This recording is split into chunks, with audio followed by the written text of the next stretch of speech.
Okay, I think we might get started. We've got people coming in very steadily, so hopefully any latecomers will be able to catch up.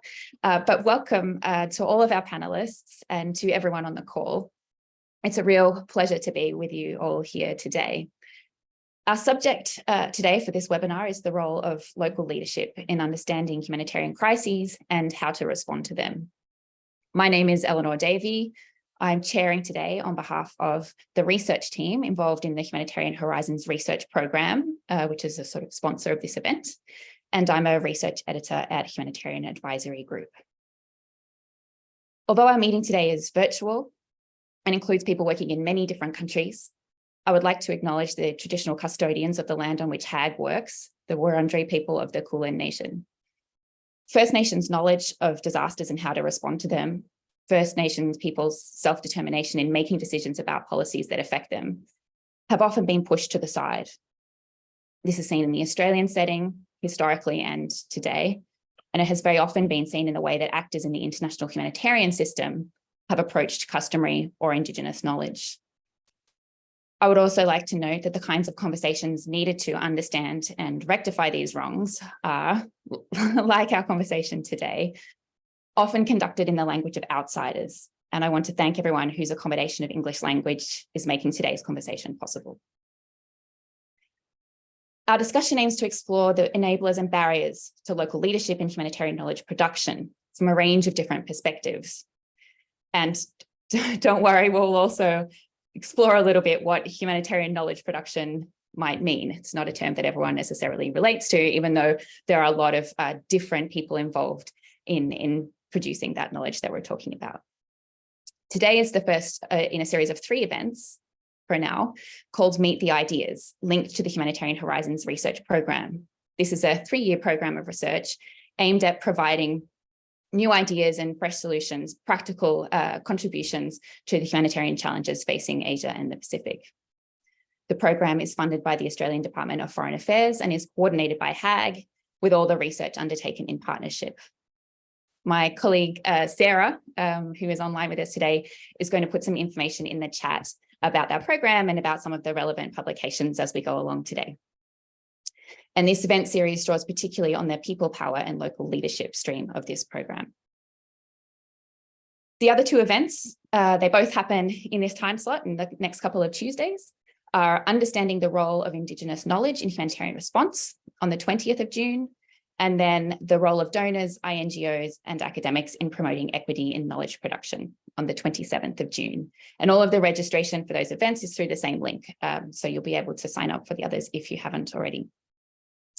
Today, we are very privileged to have 4 accomplished panelists with us. Shuman Asanul Islam from Insights in Bangladesh, Supalan from the Pujiono Center and the Society for Health, Education, Environment and Peace, Yasayan Sheep in Indonesia, Mary Fitzpatrick from the Feinstein International Center at Tufts University, which is based in the US, and Pam Combinito, my colleague at Humanitarian Advisory Group. HAG is based in Melbourne and Pam is based in the Philippines. I will lead an initial discussion amongst our panelists, and then we'll open up to questions from the audience. If you like, you can type your questions into the chat anytime they pop into your mind, or there'll also be a chance to ask it directly at the end or in the final session of the webinar today when we have a Q&A time. In the meantime, please feel free to introduce yourself in the chat if you would like to. So to get started, if everyone would be comfortable just saying a little bit about their background and what has brought them to this conversation as you answer your first question, that would be really wonderful. And you may also want to comment on this idea of what knowledge production means to you in your work or how it's approached in your research. Perhaps if there's other terms you prefer to use, those would be great to know too. So I'd like to start off with a question to Mas Parlan.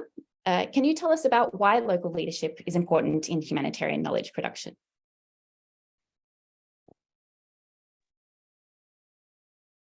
Thank you, Eleanor. Good day, everyone. Greeting from Indonesia. My name is Parlan. I'm from SIP Indonesia, and I'm also a fellow researcher of Pujiono Center, a local NGO based in Yogyakarta, which is focused on knowledge management in the field of disaster management, humanitarian response, and climate change adaptation. Yeah, I think the good question and the big question from Eleanor. I speak not only from SHIP and Pucciano Center experience, but from the collective experience of the different stakeholders that we have been in partnership with. When we talk about knowledge production, I would like to first highlight the term local leadership. Fundamentally, when it comes to crisis or disaster, effective individuals will be the first to jump into action to help themselves. If they cannot help themselves, families, neighbors, and other local capacities will be deployed in the response to crisis or disaster.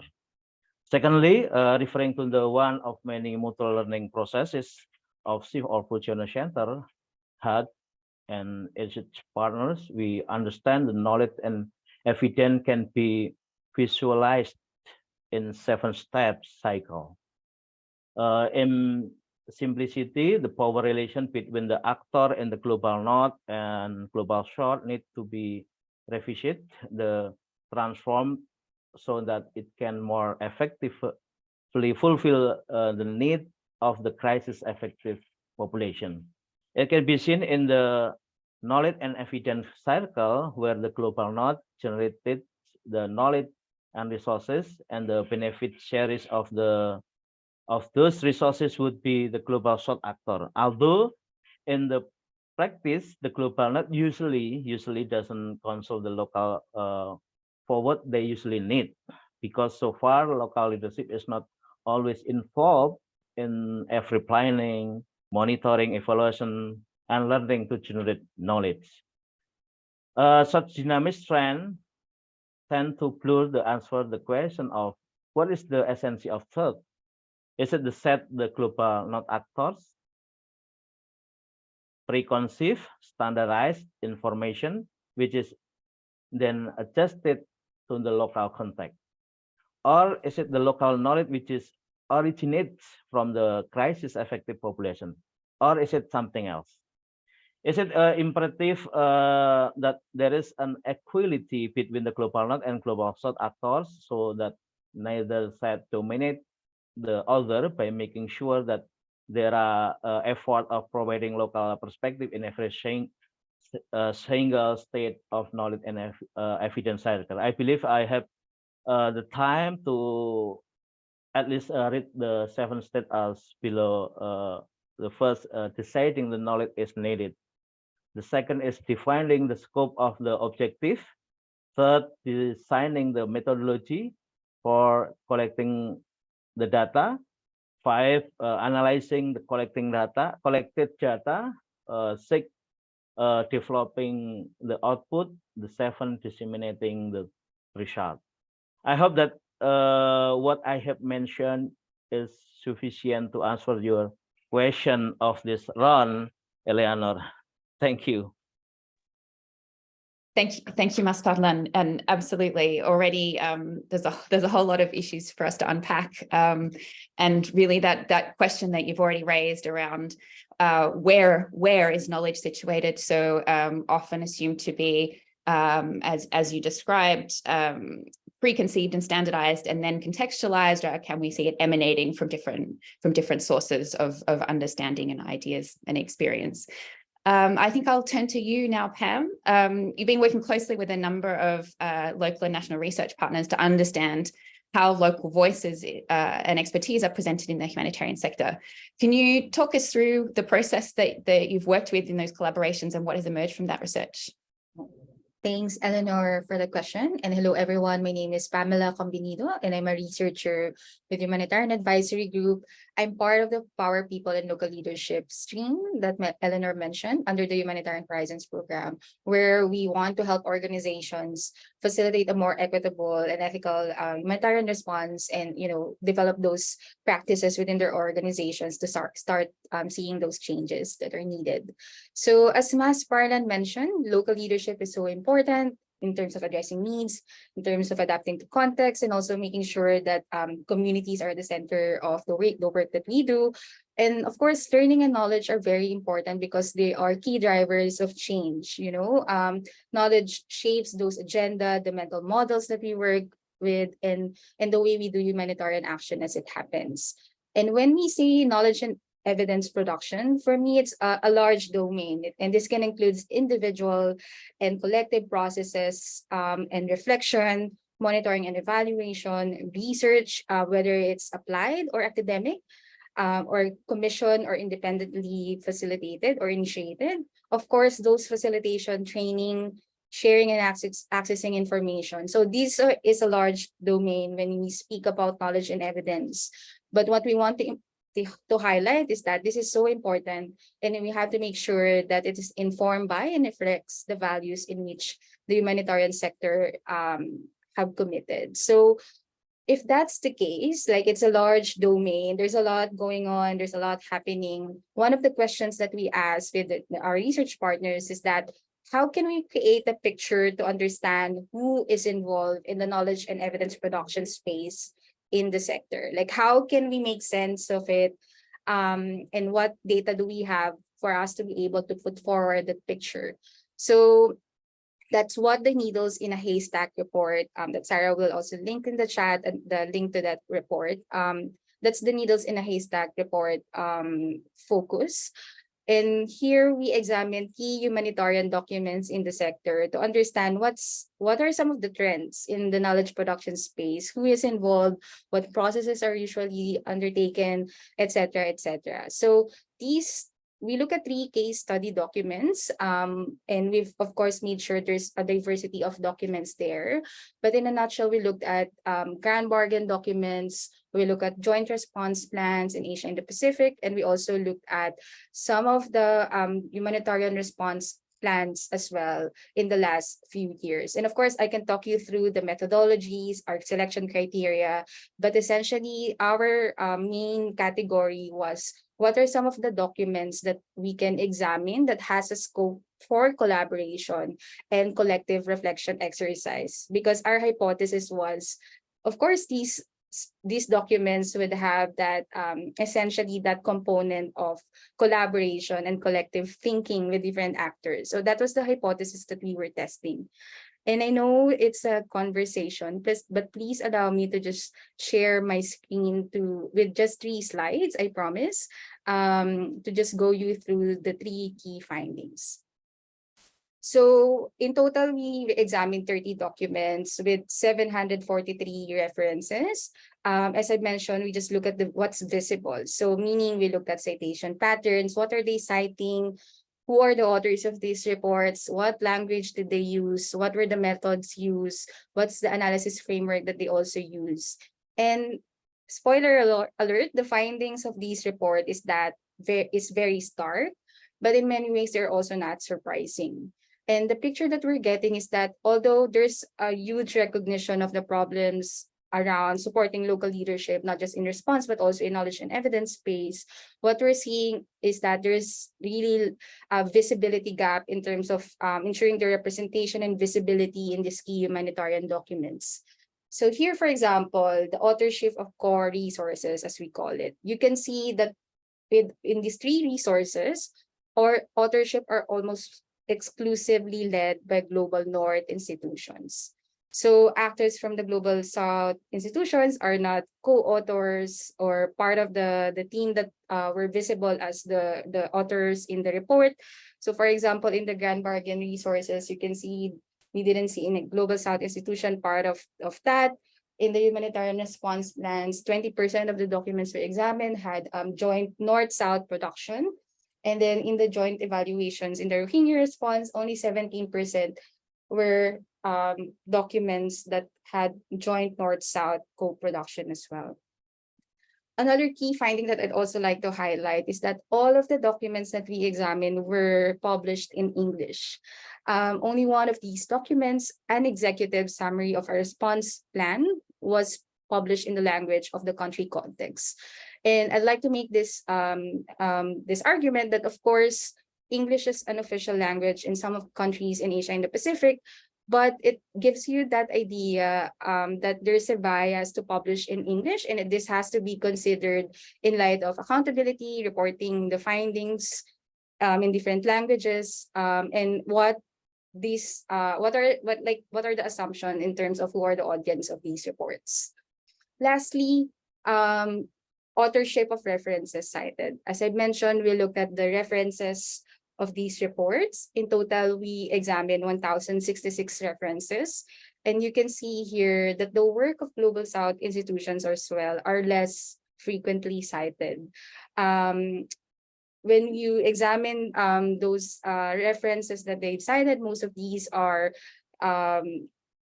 some of the meeting documents of different Global North institutions, and you can see the convening and networking power of those institutions as well. And also we saw that there were more frequent sightings of research reports published by Global North institutions as well. So I think one of the key messages that we wanted to emphasize is that our intention is to show that while the research practices of like understanding who will be part of the research team, who will be the what are the resources that we are citing in the reports, they may seem small and opportunistic, but for us they are a manifestation of a bigger problem, and they can in many ways contribute to preventing the sector in terms of benefiting from multiple perspectives and types of knowledge that are necessary for an effective humanitarian response. Let me end there, and thanks again, Eleanor. Thank you, Pam, for that. It's perhaps not news to everyone, but always quite striking to see those figures and a really valuable encapsulation of some of the issues. That report, as you mentioned, is called Needles in a Haystack. Mary, you've recently published a report entitled Co-Investigators, but with Different Power. They're both very evocative titles. Your report, I think, is a collaboration between the Feinstein International Center and NIA. Could you tell us a bit more about where this quote came from and some of the work that you've put forward in this research? What have you been finding? Sure, thanks. Just to start with, I come to this as a Northern researcher. And I'm a Northern researcher that regularly works with researchers from the Global South. And I have to say, this whole research has opened my eyes a lot, even though I've worked a long time with Southern researchers. And I think it's as a center, we are reconsidering how we engage with and support researchers in the South. And as we focus on this localization, we need to think about not, as Parlan said, it's not who's doing the research so much, but who's asking the questions and who's going to benefit from that research. So this study that we did, the quote comes from some of the researchers we interviewed, and we interviewed about 40 local researchers or Southern researchers about their perspectives and trying to give them voice. And in this partnership, we had NIA, who is a network of Southern NGOs, as well as we had, sorry. Oh, so we also had a Southern researcher on our team. So we were hoping to get a bit of that perspective. Now, we had an initial study that came up with similar findings, which Pam just explained, that there's this lack of Southern researchers in published work. Now, some of the Southern researchers, once we started interviewing them, they said they do have published work. It's just not where we're looking. That they publish on different platforms, and I'll get into that a little bit. So when we looked into this underrepresentation in the literature that Pam was showing, we found it really reflects inequalities in the participation in actual humanitarian research, and that derives from a long tradition of inequalities in power and resources. So most Southern participation, when we looked into the actual research, that was in the form of data collection and maybe tweaking data collection tools. The Northern researchers generally valued the Southern researchers for their language skills and their local networks, but not their perspectives and their own priorities. So increasingly, Southern researchers are being included in analysis of research. They are being hired to do assessments and program evaluations, but opportunities for Southern researchers to actually lead, much less initiate the generalizable research, it's still very limited. So when the research is led by Southerners, it's more closely scrutinized and it's not as trusted. And I think that's reflected in the lack of citations that Pam found in that. Now, some people promote the localization of research by, for ethical reasons, but there's really strong practical reasons as well.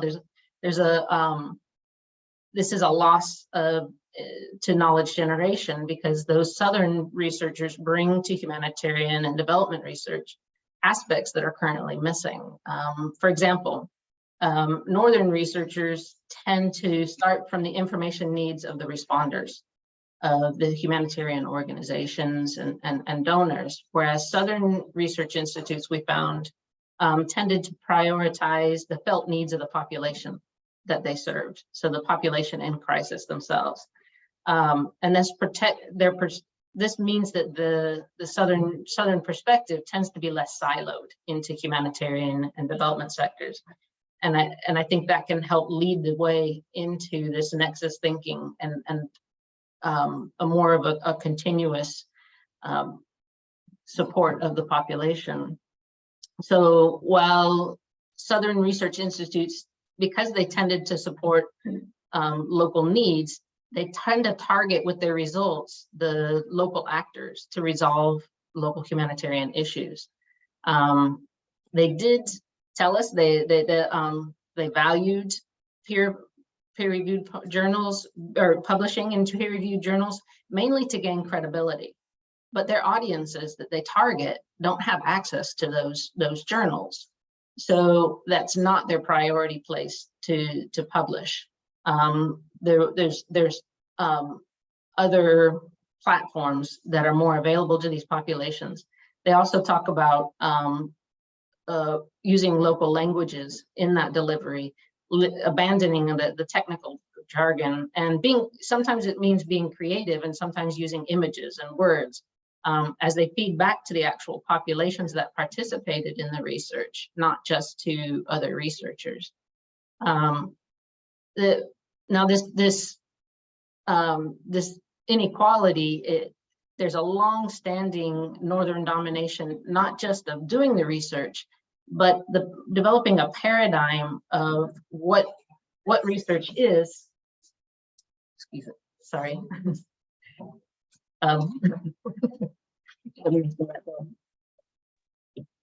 Climactic interference. Sorry, yeah, that was bad. No problems. But there's a paradigm of what constitutes robust research, and even what is research ethics. Many Southern researchers did appreciate working with the opportunities to work with Northern researchers, but they also felt constrained by these inequalities.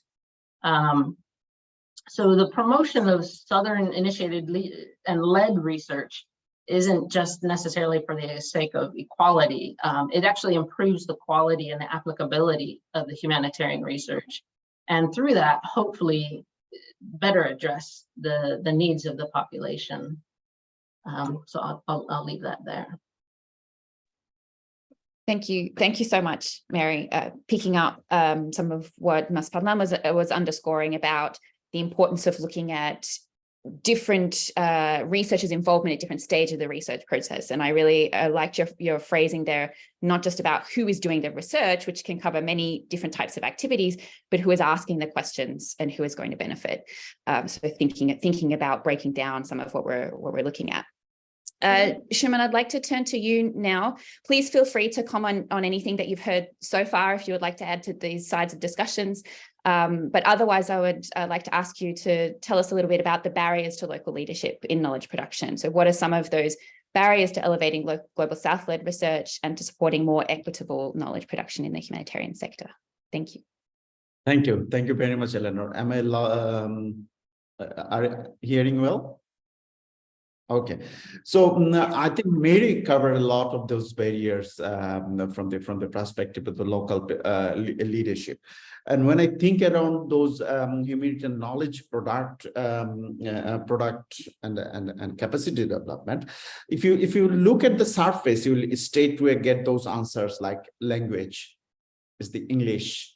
And lot of local knowledge worker or the researchers usually is not conversant on the language, and is language not only the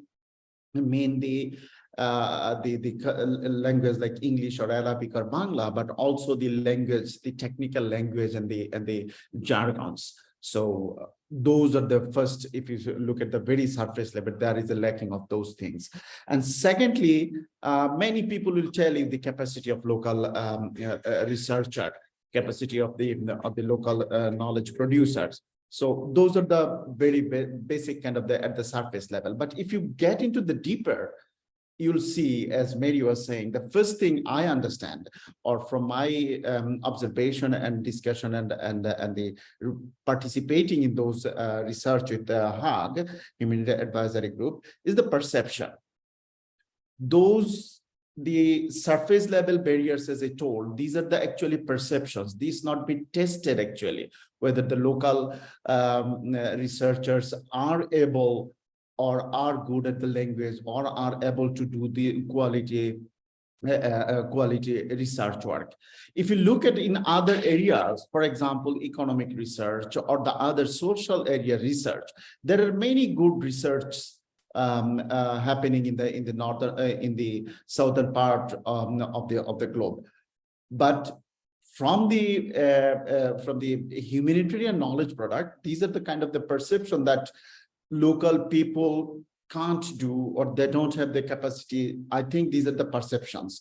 First thing, perceived by the customers, if I say, by the people who spend money or invest on knowledge production. These are the kind of the perception they take. And from this discussion, I would like to go that the dominating market structure or the ecosystem of the global humanitarian knowledge things, which is heavily dominated by the global north or the westerns, and breaking those domination need a huge push, which is not possible by the local researchers without a strong support from the other things. So there I say the first thing is the if I conclude, the first thing is this domination, and secondly, if you look at the humanitarian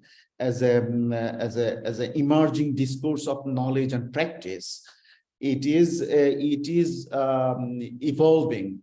So there need a kind of a joint work between the practitioners, researchers, and academicians. I think there is a huge gap in those areas, and in particularly in country like Bangladesh. Well, as a new subject, disaster risk reduction been teaching in like 13 universities in Bangladesh, but still there is a gap. Those universities particularly struggle finding the students in those subjects, because those students not really see any scope of their professional development or the research work in these areas. So these are the struggles they always have. They how to link those things with the practical level working. So with this conclusion, I would say that the challenges or the barriers that it came from our with the is investment first of thing, because of the investor are usually coming from the northern governments, and there is many kind of barriers to build capacity of those local researchers. For example, like if I say recently in country like Bangladesh, Western or Northern trainers are coming down to Bangladesh, training 60, 70 people for humanitarian response and things, capacity building things. But they are not investing, at best they train some trainers, but there is no investment on the capacity building of local knowledge organizations. So it is important developing a kind of a strategy of investing in low capacity building of local knowledge organization. So as Mary was saying, it's still very personal network based linking with the northern and southern organization or researchers. But there are very few southern research organization, particularly in humanitarian area, who are prominent in global area and can contribute with the local knowledge and knowledge areas. Whereas in other sectors, from Bangladesh experience, if I say for climate change, if you say in discussion, there are very good knowledge organizations in Bangladesh contributing hugely in global knowledge areas. But rarely there is no humanitarian knowledge organizations in Bangladesh. We are dominated by the implementation level, project level activities, field level activities, but not in the knowledge product development or knowledge contributing to global knowledge things. I think I probably relevant with your answers, and pausing here. Thank you very much. Thank you so much, Shuman. And before I sort of go on to the next round of questions, I might just ask you to say briefly a little bit about yourself and about the work of Insights, just so everyone has the full picture of our panelists, because I think we're quite far into the discussion before we got to you, and that initial invitation sort of fell off the way. So a little on your background would be wonderful. Okay, thank you very much. I'm Shuman Ahsanul Islam. I'm advisor of Insights. Insights is elaborated as Institute of Innovations for Gender and Humanitarian Transformation in Bangladesh. It's a social business. We do knowledge product and services for humanitarian, particularly, and gender thing in Bangladesh. So our main area of activity is doing research and studies and training and capacity, particularly targeting the local humanitarian organization and humanitarian aid workers in Bangladesh. I personally working in this area for last 27 years. Started back in 1996, and with the initial academic background of early alumni from Canfield University in UK.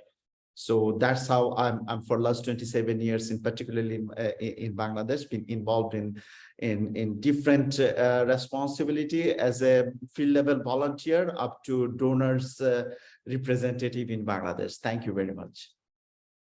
Thank you, Shuman. Mary, I'd like to come back to you now and pursue some of the barriers that we've been hearing about. You've talked about some of them. Shuman has added in. With actually all our panelists really have started to touch on this or started to develop this. Why are they still here? Some of them, again, we've heard from Shuman. There's a question of the sheer scale. We've also heard a lot about some of the very big structural pieces that really relate to how research of any kind is geared globally. But I'm intrigued if we could pick up this idea of there is actually a lot of more visible work in other fields coming out of Global South research groups. Is there something about the humanitarian sector that is also contributing to the strength of these barriers, or do you see other factors underlying them? What are your thoughts on those kind of issues? Thanks for the question. I think as Shuman noted, a lot of the barriers in the knowledge generation in the humanitarian work, it's very similar to the barriers faced by humanitarian organizations. implementing humanitarian responses, because they come from the same foundational issues of historic inequalities in resources and power that have built a humanitarian system that further reinforces and maintains those inequalities. A lot of the work on localization has focused on symptoms with fairly little impact. So why is it so persistent? We found that because these inequities are part of the system itself, and so much of the change has been on trying to change some of the outcomes without changing the system itself. The inequalities are structural, and they're built into the system, so that perpetuates itself. And rebalancing that is going to require a change of the system, which is really difficult. The Grand Bargain was promoting a target of 25% of humanitarian funding should go directly to local actors. Most of those are Southerners. And part of that is the local researchers, but simply funneling more money to local researchers through unequal partnerships to carry out research agendas set by the Global North is not really localization. And it's not going to capitalize on the strengths of those Southern research institutes. So, for example, most Southern humanitarian researchers get their funding through sub-awards from Northern partners, because the standard process for open competition awards favors well-resourced Northern partners. The criteria that are used, the process of applying the human resources that are needed for these enormous proposal processes, they all favor large Northern institutions. And the smaller Southern institutions, they struggle to compete with that. And so they have to depend on these North-South partnerships. But it's generally the Northern partner who sets the question, controls the budget. It may be research that's carried out by a Southern partner, but then led by a Northern researcher who may be unfamiliar with the context, or simply because that Northern researcher has the credibility. They often take credit for the research then. So a lot of the research that is done by Southern research institutes, they don't get the credit for it. Indirect cost rates are generally much lower for Southern institutions, even though they're operating in environments where there's less infrastructure and there's lower salaries that are built into these salary schedules. And this promotes a brain drain then from Southern institutions to Northern institutions. So you might have Southern researchers who want to work in a Southern institution, but simply to get the salary they need, they have to go and work for a Northern institution. To reach funding targets, this 25%, that is not through Northern partners, donors may limit a call for proposals to Southern researchers and say, okay, well, for this proposal, only Southern researchers research institutes can apply. And while that does mean that funding is guaranteed to go to a Southern institution, it promotes competition amongst those Southern institutions rather than collaboration amongst them, and supporting of each other, which on the grand scale then weakens the system. So when it's this entire dynamic of how do we work with Southern institutions. We came up, well, we didn't come up with, some of our interviewees came up with some very specific recommendations on how to promote collaboration amongst Southern institutions to help them have more voice, have more access to research opportunities, and hopefully rebalance some of that. For example, we were just talking about before we came online here, is having a common platform that could handle a lot of the services like human resources, or a platform that has a library system that Southern researchers can access. So they do have access to literature and evidence. So different centers like that. And I think Adesso has begun one of those centers where that provides the Southern institutions can include them in their budget to provide a lot of the financial and administration, rather than having to replicate that in every Southern institution, and have the credibility that the donors will consider. So in general, I guess the simple answer to your question, why do these barriers persist, is that they're a dynamic, a part of that system. And the system itself needs structural changes. We need changes to the paradigm, rather than just, okay, we'll just add more funding into a system that promotes the ongoing inequality. Thank you so much. Thank you so much, Mary. Mas Padlan, I'd like to come back to you to hear more from your point of view about what positive experiences and opportunities we have to draw on. Where do you see some of these opportunities to change either the immediate sort of work context or these bigger system issues that Mary has been underscoring? What's the most important opportunities in your eyes? Okay. As I mentioned earlier, it's critical that there is an equality between the global south and global north in the 7 states of knowledge and evidence.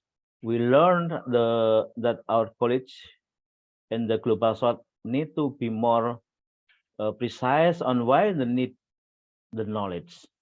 The first key question that we learned from our research is why the knowledge is needed and who needs the knowledge. Is it the global north, global south? Is it donor or INGO, or is it the knowledge useful to a global south? That is the first decision that has to be made, so that they will not be fully dictated by the agenda of priority of the global north. I think this is the I would like to confirm what Pamela mentioned before. Yeah? And next, the term of defining of the scope and objective is it totally relevant to the local setting. That is maybe confirm again what Ibu Mary mentioned before. Is it important to note and the scope and objective of the research should be decided jointly between the global south and global north. Next, as may also be aware of the agenda, the priority and the scope would generate different knowledge depending on which its methodology is being used. Is it could have been survey? Is it it could have been a questionnaire, interview, or formal forum group discussion, and so on. These methodologies are important to be considered to make sure that the global south perspective is being accommodated. I agree with the Suman mentioned before, and Bu Mary, local people part of the research if you have agenda. I think not only become a respondent, but how to involve the local people become the team in the research. Now we are moving the data collection. Is it? I agree with Pamela also, because similar to the first 3 states, collecting the data will also need to be discussed, need to be decided jointly with the colleges from the global north and global south. Now, when data is already collected, already classified, categorized, and coded, then it comes to analyze. But I want to highlight data. It should be not only from global north, but how to create all data from the global north and global south become together before analyze. Our colleagues in the Global South share with us that even during the analyze stage, there need to be dialogues and active, frank, and honest dialogue between the Global South and Global South actor in the course of analysis of data to make sure that the message between the lines, the underlying assumption of the data are also being interpreted in addition to or in parallel with the formal analysis that is being used by the Global North using their framework. During the development of the output, it needs to be packaged differently. It may not be the form of a formal paper. Maybe is it infographic, maybe it the snap on Instagram, but mostly not all people can access about this. But so it's vital to understand based on the local context what output would be best in the local because yeah, I think very kind of culture and accessibility. I mean, I would like to say accessibility for all people, not only from the Global North or Global South only. The Global South make me find it easy to disseminate on the through the internet, maybe in form of local community meeting and other way that may not necessarily conform to conventional form of the Global North. I've gone through the 7 states, highlight how the Global South actor think that the way research is being decided, being shaped, being analyzed and presented should not be determined solely by the Global North actor, but through the dialogue throughout the process between the Global North and the Global South. Thank you. Thank you very much, Mas Padlan. That emphasis on the fundamentals, really, of both why the research needs to happen and how it's happening is really important. And I think you mapped out really well that idea of the honest dialogue that's needed, again, at every stage, not just sort of have it once and then move on, but really thinking at each point, why is this knowledge needed? Who is it serving? Who is benefiting? And how I really liked how you talked about there the underlying assumptions, so that that paradigm that Mary was evoking around the expectations and standards and norms of research that have developed out of Global North disciplines and practices are not where the conversation ends, but we look below those and pursue those underlying assumptions as well. Shuman, I'd like to turn to you with the same question, essentially. Where do you see the potential for change, and what avenues do you see as most fruitful? Well, the first thing, also the positive, is the problem has been identified. The issue has been, if I not say the problem, the issue has been identified, and now we are discussing it. So this is very positive, and I would say.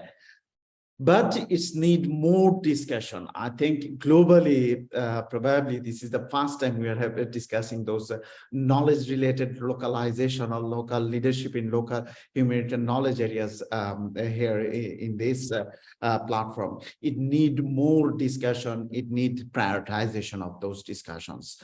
That knowledge is also need to be localized, and local researchers need to be capacitized for contributing to the humanitarian knowledge area. Second positive thing, I'll say that another I would appreciate hugely with the Humanitarian Advisory Group, particularly developing those collaboration with the funding from Australian government. This collaboration of the local partners and a Humanitarian Advisory Group, which is, I would say, is a very good positive thing, where local organization in Asia Pacific are developing capacity and working on the knowledge areas. But those need to be more linked up with the other part of the northern researchers and the institutions, and understanding the basic principles collaboration, not only as Mary was saying, not only data collection or the enumerators from the south, but as a researcher, as a partner of the knowledge products. And thirdly, I would say this the positive thing is increasing specialized local humanitarian knowledge organizations. For example, like Insights in Bangladesh, or you can also look at the Kalu in Africa. Those local based, those northern based humanitarian knowledge organizations are increasing. People are seeing this an area of the work and contributing from the southern part of the globe. And again, I was emphasized on the need for systematic support for those knowledge organizations. When we talk about the humanitarian knowledge, humanitarian localization, that concentrate only on the UN clusters as defined by them, even clusters, food and non-food sheltered kind of the things, localizations. But knowledge is a huge humanitarian action, I would say. During any humanitarian action, knowledge is a big part of response. And that need to be recognized, and local organization need to be capacitized and local for those actions. I think that would be from my analysis and observation. Thank you very much. Thank you very much, Shuman. And it's really a good reminder to appreciate these conversations, because it can feel like we're talking a lot about very large challenges, and your positive approach on saying, first of all, to have these conversations out in the open so directly is a good and important step in itself. Pam, before we open up to Q&A from the audience, I'd like to just ask you to develop a little bit how you see the relationship between these systemic issues that we've heard about and the more localized, in the sense of personal, individual, proximate issues. So to put that a little differently, are there things that need to be tackled at a system level, at a collective level, and are there things that individual people can do in the meantime while those large changes are working their way through? Thanks, Eleanor. That's a very interesting question, because in the past events where we've shared the findings of this report, like, we're also getting the same question from audience, like, what can we do in the meantime while we are preparing for that transformative change at the structural level?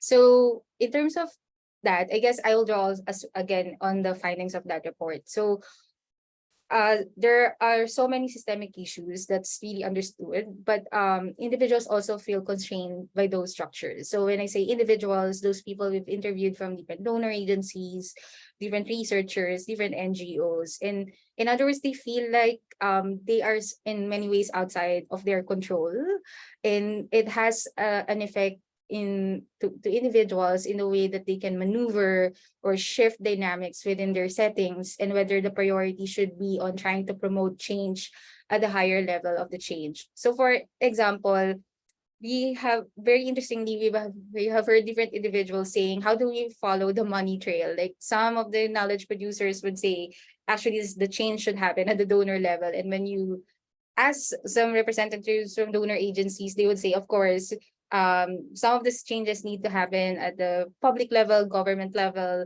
Of course, we have to have that accountability, etc. So there is always that the problem is in the next step of the chain, sort of thinking. But the good thing as well is that, as some have already mentioned, there are some practices, like there's an increasing recognition of the problems as we have been talking about them, and many researchers from global North institutions have also incorporated co-production methods in their work. So they're creating high quality opportunities for collaboration with their counterparts in the global South. So for example, one of the striking practices that we've seen is those terms of reference. They are like the Bible of the research. They guide how things would go.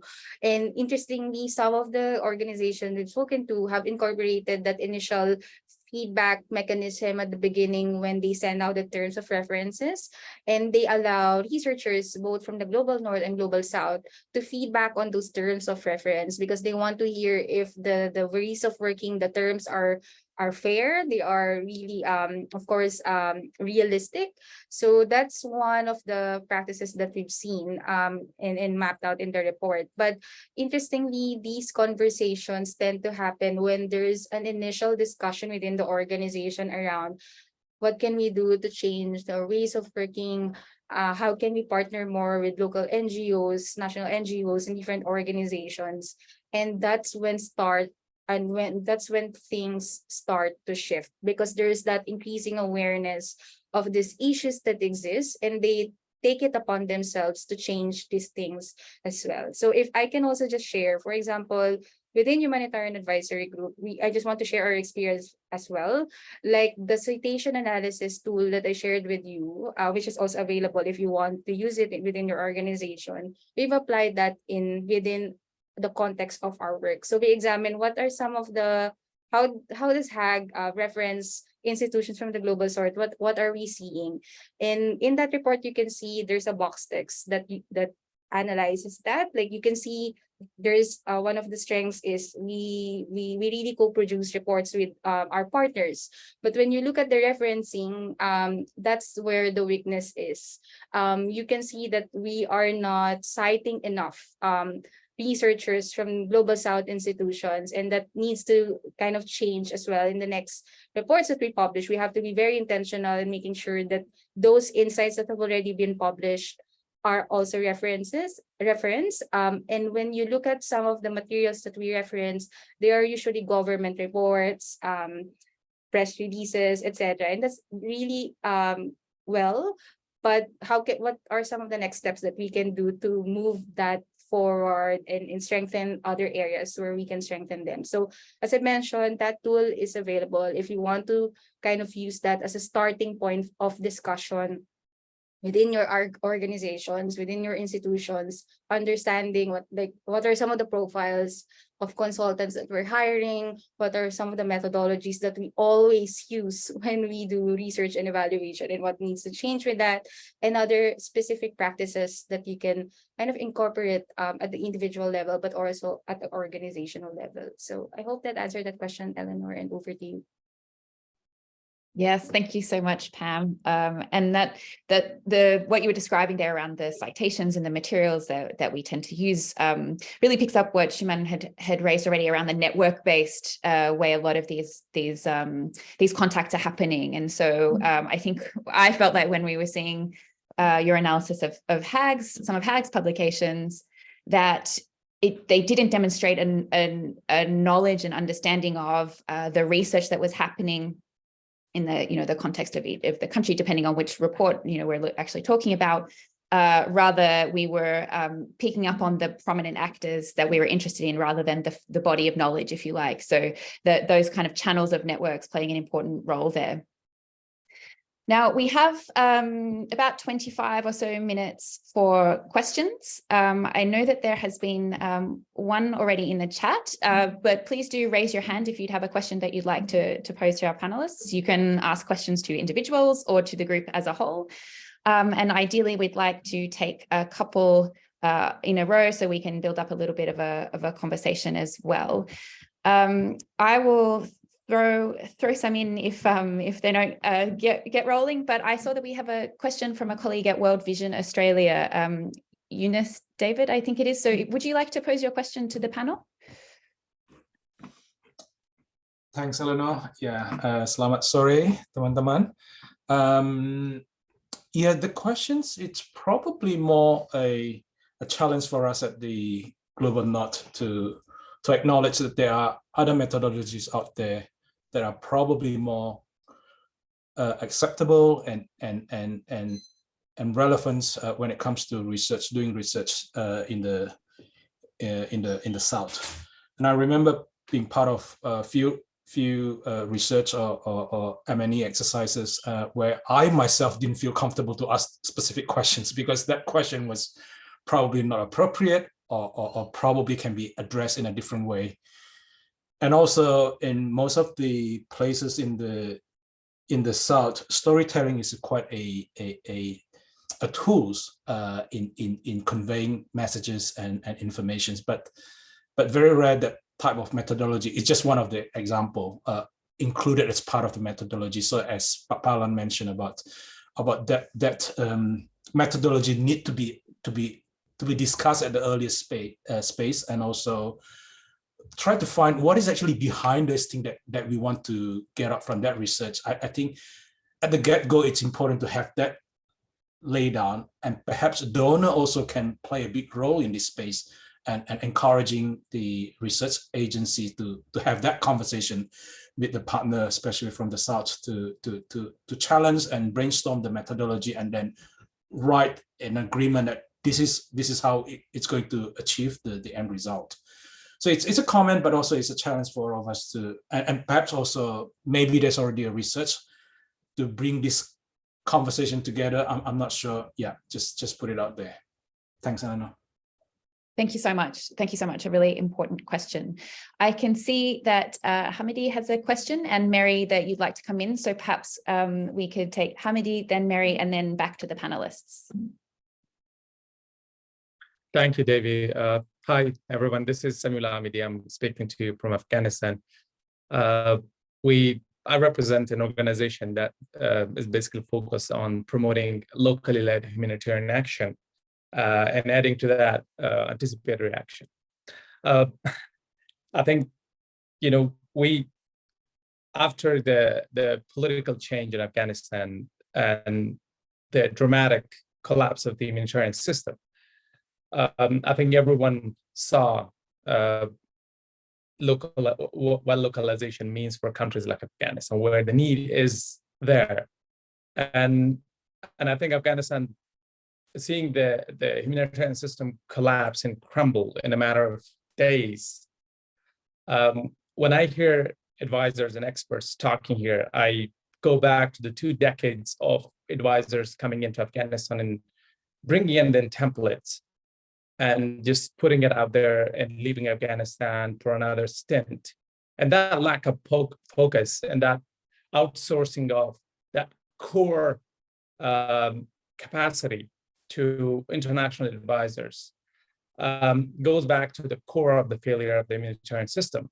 And I know it's not fair to say this bluntly, but again, it's a rope. The humanitarian system is like an analogous to a rope where both parts need to hold a string or the rope, so that you cannot, it's not possible to push with a string, but it's only possible to pull. So if the global north is pulling and the global south is not taking care of its side, and it's basically failing to do the pulling, so the north cannot push the south with the string.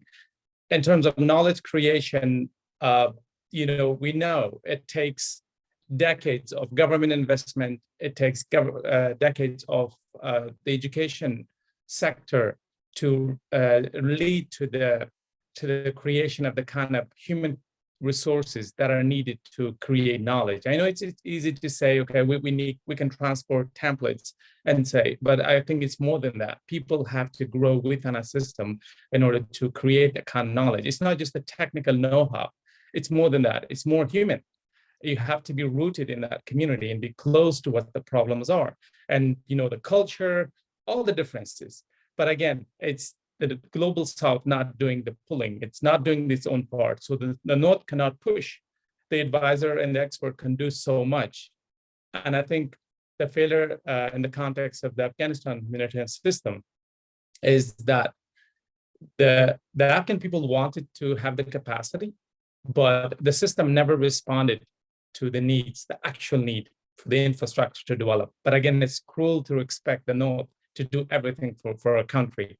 And as long as the local knowledge creators are not or do not have that kind of capacity to do the work. And it's not only where the money is, where the talent is. It has to do with more sort of like conviction of the civil society to get hold of and take leadership and own the problem.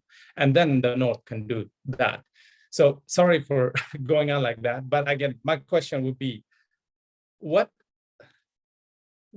will be the sort of response to the situation in Afghanistan, where a single penny cannot cross into the Afghan economy without the UN's humanitarian corridor? And that we had a lot of 2 decades of investment and building local capacity, networks, you know, the knowledge that was created, it's all gone.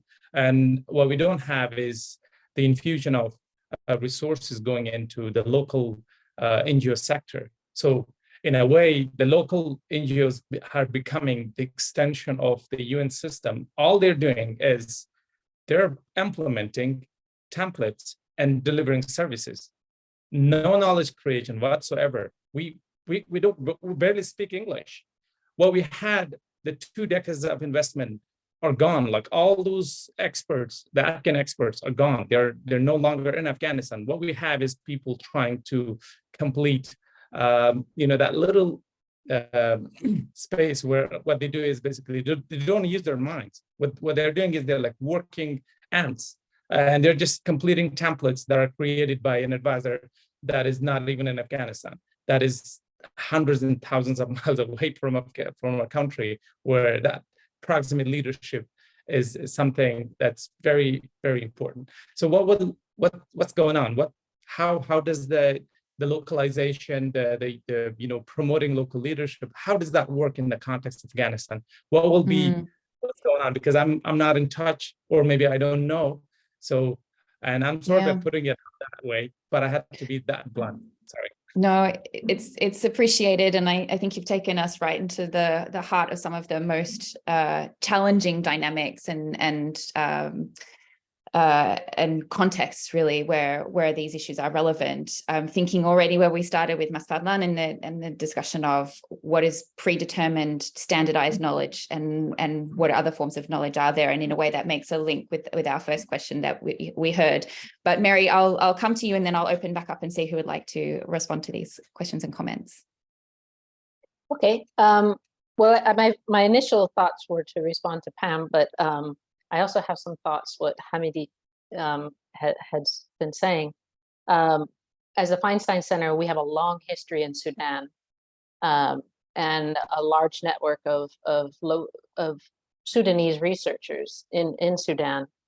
But then when the war started in Sudan, all of the media, all of the attention was given on evacuating the international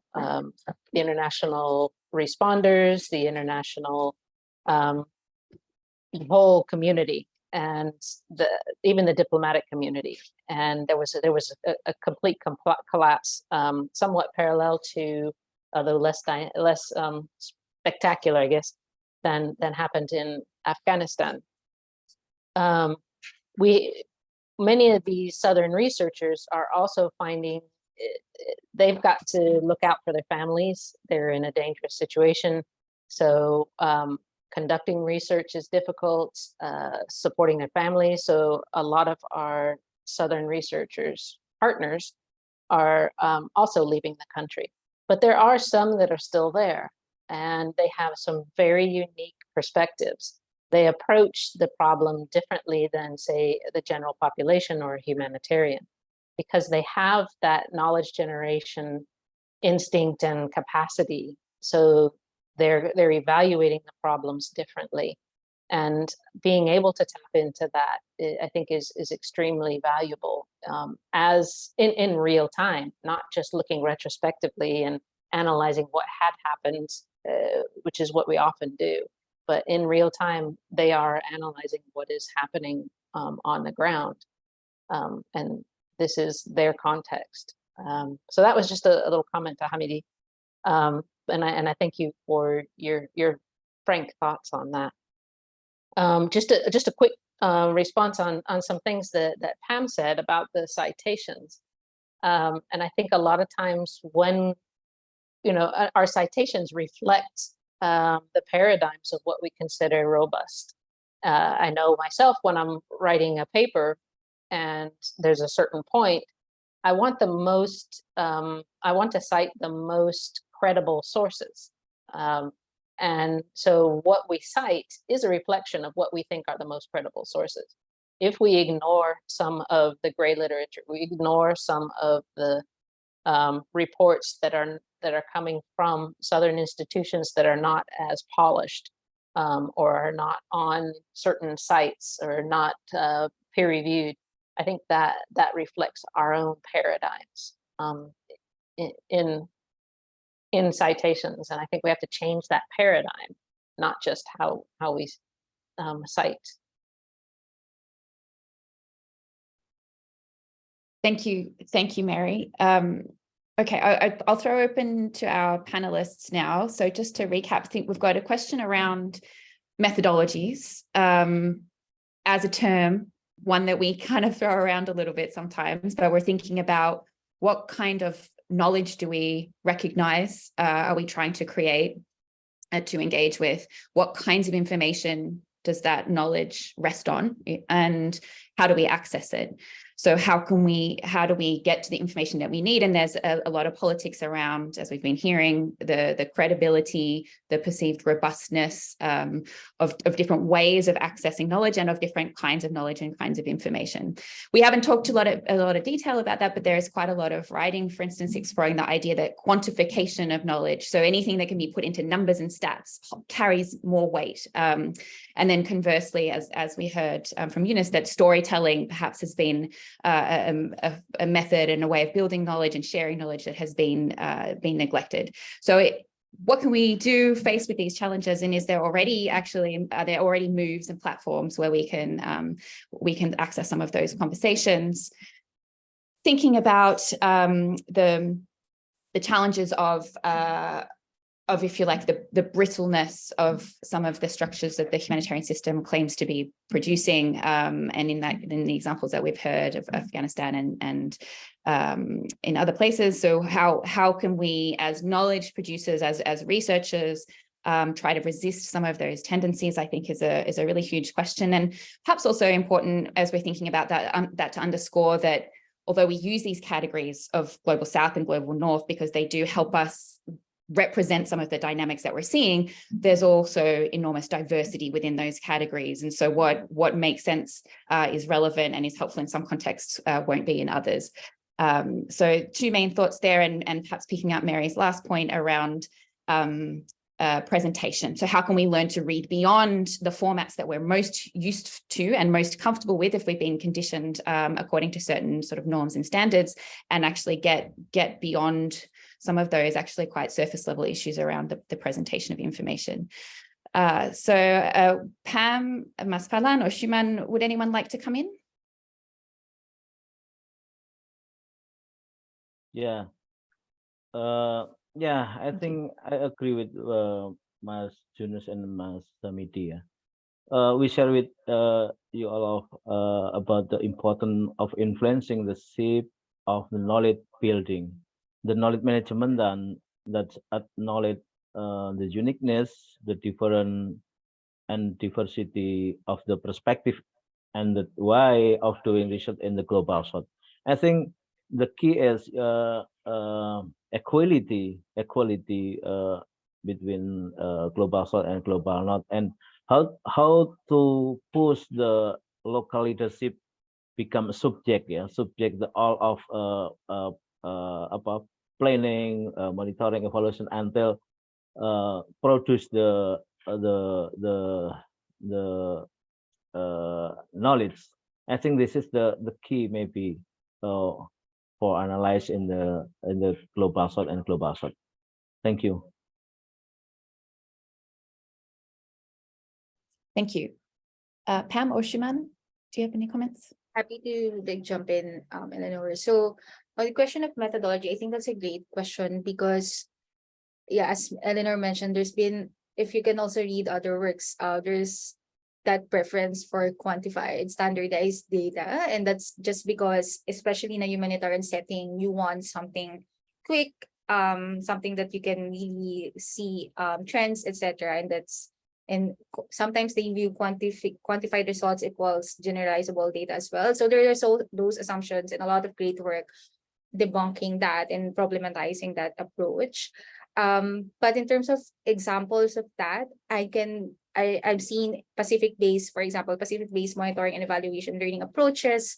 And I don't know if there is someone from the Pacific who can perhaps share those practices as well. So I think there is a lot to draw on in terms of specific examples that are being implemented in the Pacific. For example, in the Philippines, I know colleagues who are very, very strong around publishing their works as not just in a website, but also making sure that these information are like translated in a song, published in the local language, which for some are very basic, but I've heard stories that that's a strong conversation to have because it takes a lot of resources to do that. So I know there are some practices already, not just the methodology, but also the dissemination of the research to make sure that they are, of course, very much applicable and relevant to the context of the people that you work with. So in the case of Afghanistan, it made me think about how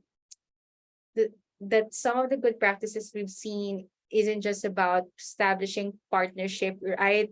As the humanitarian crisis happened, we've seen good examples where there are existing institutional partnerships between Global North institutions and Global South before the crisis happens and capitalizing on that. And that, I think there's a lot of role to play. I know we've been talking about the role of Global North, but there's a lot of opportunities for Global North institutions to help their counterparts in the Global South, whether that's in a way of being the facilitator, the interlocutor, or, being the ones elevating those knowledge and experiences in different spaces where there's some limitations because of the crisis that's happening.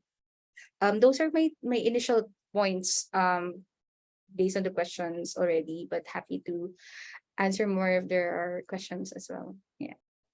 Thank you, Pam. Thank you. And Shuman. Well, where is the difference between a social research in a stable situation and in a humanitarian crisis situation?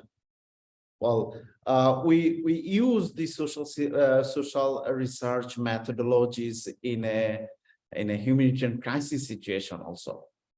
So when in a humanitarian crisis situation, collecting data is really difficult, and which also include the common core humanitarian standards applicable, I think. So in terms of my experience and observation in Cox's Bazar Rohingya context at the very beginning in 2018 and 19, we observed a lot of northern researchers coming down to Cox's Bazar with their own methodology, perspective and objective, just communicating or networking with some local individual and collecting data from the ground and developing their own research and studies. So, and which is also been used in different planning and the advocacy and a lot of many things. And I think this is the kind of this situation for everywhere in the world in a humanitarian crisis situation. So research and in a humanitarian crisis should also need a preparation stage, a preparedness stage. Researcher or the research organization, humanitarian knowledge research organization, should be prepared before of a crisis situation, like any other humanitarian action organization. They do their preparedness before the crisis. So it's not like any other knowledge organization just jumping on the situation with questionnaire and collecting data. It needs preparation, doing the analysis of the vulnerability before the crisis, being prepared for it. And that's where we need the local knowledge organization. And local knowledge organizations, local researchers should be part of the humanitarian knowledge development as a methodological way. It's not just collaboration or partnership, but it should be a part of a humanitarian research methodology of local or knowledge organization, local humanitarian researchers. I'm not sure if I made my case clear, but that's what from my experience and observation. Thank you. Thank you very much. I can't see any other hands up at the moment. Hopefully I haven't missed them, but we did have one question in the chat inviting panelists to share some specific examples of how local voices bring an original or a distinctive viewpoint. I think Mary, you've already put some comments in the chat there as well. So if people do have additional specific examples that they would like to share, that would be great. And I would just like to pose another question of my own that comes out of some of the conversations through the Humanitarian Horizons research program, where time appeared as a very important issue. And it hasn't come up today. I wondered whether that's perhaps because it's less important or whether people do see that as an important issue. So thinking about the fact that there's often a very fast pace to research that is intending to speak to a humanitarian audience, and that this actually becomes one of the barriers in doing things in that more fundamental, thoughtful, self-aware kind of way that we've been talking about. So I just pose those two questions to our panelists, and any final thoughts that you'd like to share before we wrap up this issue of particular examples, and this question of how do the time constraints contribute to what we're seeing.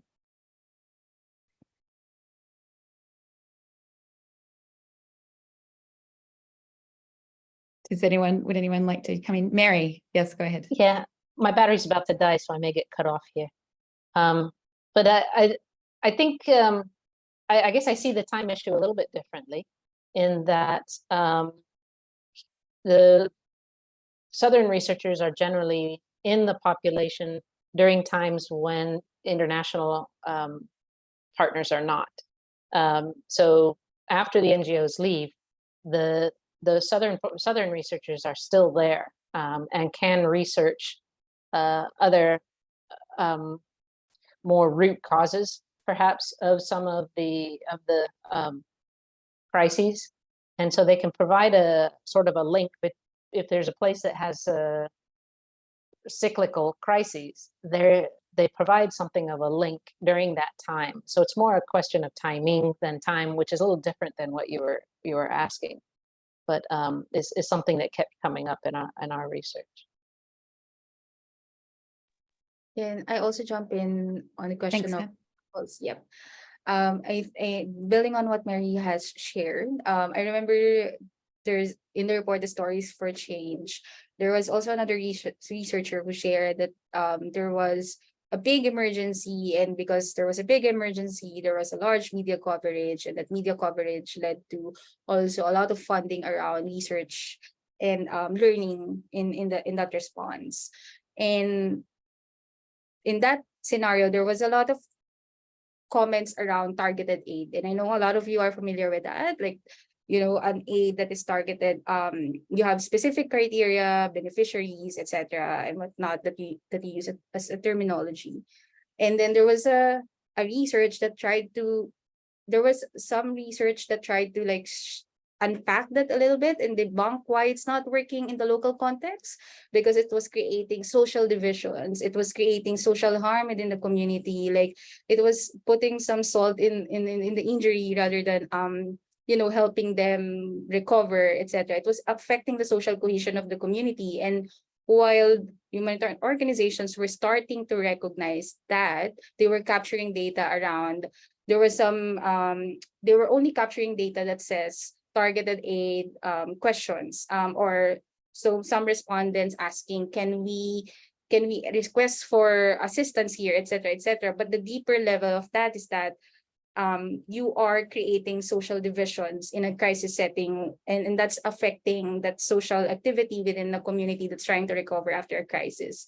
So it was already captured in a database as a sort of a problem with targeted aid, but the higher level or the deeper root of that was not kind of accepted or not seen, because why would they, for example, how would they change an existing practice based on those feedback that they were receiving? So I think that's just an example where local researchers could show you some of the contextual information that a database may not be able to explain. And that's a really good example around what researchers from their context can actually bring in the discussion.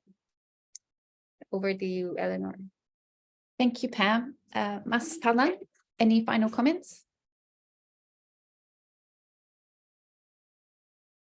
Yeah, I don't have comment yet, but I want to make sure how to control the 7 cycle. The knowledge evidence is will be implementation in short, global short and global north. I think this is important because every step, every step more knowledge, more data, more interaction between the local actor and until the global south and global north. I think this is the point because I don't know, there is no initiative like a forum to together to control the cycle, and actually the result is, yeah, we don't know how the every step will be used by local in the field or in the short global, I think. Thank you. Thank you very much. And Shuman, finally to you for any final reflections. Oh, I think you're still muted. Yeah, so thank you once again. The southern part of the globe, where most of the crises happen, have the experience. And the challenge, particularly I see in Bangladesh, when I talk with my colleagues on the ground, they have very good experience and then stories over the years, which need to be converted as knowledge. So converting experience to knowledge, that is the kind of the challenge, I would say, on the ground level. And again, when those experiences to be converted as challenges, usually that refined or filtered with the northern researchers' perspective. And that's distorts a lot of the experience when it converted as a knowledge. And that's where we need to work more on how we can capture those knowledge on the ground and convert them as a knowledge for the future, for the globe, where it's again emphasize the importance of local researchers' perspective and objective. Those are the two particular words I particularly emphasize in any discussion. For any research, perspective and objective is very important. So those two words need to be more considered when we think around developing knowledge, particularly in the area of humanitarian, while the whole humanitarian discourse is an evolving knowledge area, practice area, and professionals area. So with this, thank you very much again.